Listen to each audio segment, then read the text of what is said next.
اعظم نذیر تارڑ صاحب، ایک تو اعظم سواتی صاحب، ان کو پہلے بلوچستان لے جایا گیا. جب بلوچستان کی عدالت نے کہا کہ ان کے خلاف مقدمے ختم کرو تو ان کو بھی سکھر میں بند کر دیا گیا. اس سے پہلے علی وزیر صاحب جو ہیں، مقدمہ ان پہ خیبر پختونخوا میں، ان کو بھی کراچی کی جیل میں بند کیا گیا. تو اس وقت آپ جب وزیر قانون ہیں تو 2 ممبر آف دی پارلیمنٹ جو ہیں وہ جیل میں ہیں.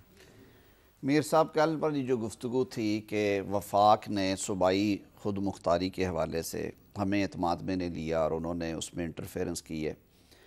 18ویں ترمیم کے بعد، پہلے بھی یہ لا اینڈ آرڈر صوبوں کے پاس تھا، 18ویں ترمیم کے بعد تو بالکل ہی اس میں کلیئرٹی آ گئی ہے. اندراج مقدمہ جو ہے وہ صوبائی پولیس کرتی ہے اور صوبائی پولیس ہی اس پہ پھر پروسیس آگے جاری کرتی ہے. آپ کو یاد ہوگا، آپ کا ادارہ اس میں سے گزرا ہوا ہے، میں وکیل تھا اس کیس میں. عابد زبیری صاحب نے کہا کہ ایک سے زیادہ نہیں ہو سکتی. سپریم کورٹ آف پاکستان میں بھی میر شکیل الرحمان صاحب گئے جب ان پہ 83 ان کے خلاف 100 مقدمے قائم ہوئے، 83 پھر فائنلی نکلے تھے.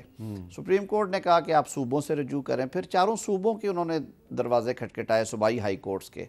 اور نہیں، لیکن اصولی طور پہ تو یہ بات زبیری صاحب کی درست ہے. میں بالکل زبیری صاحب کے ساتھ ہوں اس مسئلے پہ کہ اس طرح کے معاملات میں جب واقعہ ایک طرح کا ہو، اصولاً ایک مقدمہ ہونا چاہیے، لیکن یہ کلیئرٹی لاء میں لانی چاہیے. ہمیں تارڑ صاحب یہ لاء میں کلیئرٹی لانی چاہیے. تارڑ صاحب اگر آپ کو برا نہ لگے، میں یہ بار بار یہ سوال اسی لیے کرتا ہوں کہ جو کچھ عمران خان کے دور میں علی وزیر کے ساتھ ہوا اور ابھی تک ہو رہا ہے، وہی کچھ اب شہباز شریف صاحب کے دور میں، اعظم سواتی صاحب کے دور میں ہو رہا ہے. تو عمران خان اور شہباز شریف صاحب کی حکومت میں کیا فرق ہے؟ نہیں دیکھیے، آپ اگر نمبرز دیکھیں، ایک تو میں سواتی صاحب میرے کولیگ ہیں، بڑے محترم ہیں میرے لیے، اللہ تعالیٰ ان کی حفاظت کرے، لیکن جہاں پہ آپ پہ کوئی ذمہ داری ہوتی ہے نا، پھر آپ پہ توقعات اور قانون کے حوالے سے بوجھ زیادہ ہوتا ہے. وہ پارلیمنٹ کے رکن ہیں، سابق وزیر ہیں. آپ اتنے سنگین قسم کے اگر الزامات لگائیں گے، اور وہ خود وکیل ہیں، یہ جانتے ہوئے کہ قانون کی پکڑ ہے اس پہ، انہوں نے جو زبان استعمال کی وہ قابل مذمت ہے. نہیں، اور قانون میں لکھا بھی ہوا ہے کہ آپ یہ باتیں اگر کریں گے تو یہ جرم ہوگا. بالکل ٹھیک ہے، لیکن آپ انہیں ایک دفعہ کیا، پھر دوسری دفعہ لیکن آپ ان کے خلاف مقدمے اسلام آباد میں قائم کریں نا. سر میں تو آپ سے سیدھی بات کر رہا ہوں کہ وزارت قانون کا پہلی بات تو یہ ان مقدموں کے قائم ہونے سے یا ختم ہونے سے تعلق نہیں ہے، یہ ہمارے اختیار میں نہیں ہے. اس لیے یہ صوبائی حکومتوں کا معاملہ ہے جو صوبائی حکومتیں کریں گی. سندھ حکومت وضاحتیں کر رہی ہے کہ جو جہاز گیا اعظم سواتی کو لینے بلوچستان، ہمیں اس کے بارے میں نہیں پتا، وہ ہمارا جہاز نہیں تھا.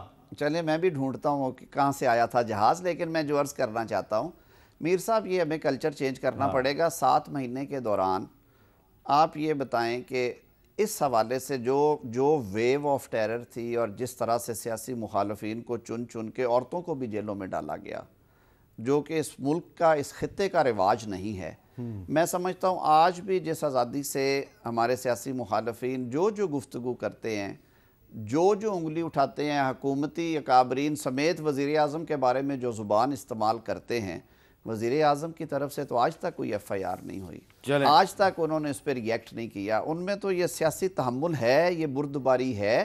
اور ہم نے کہا ہوا ہے کہ ادارے ایف آئی اے، نیب، اینٹی کرپشن اتھارٹیز موجود ہیں.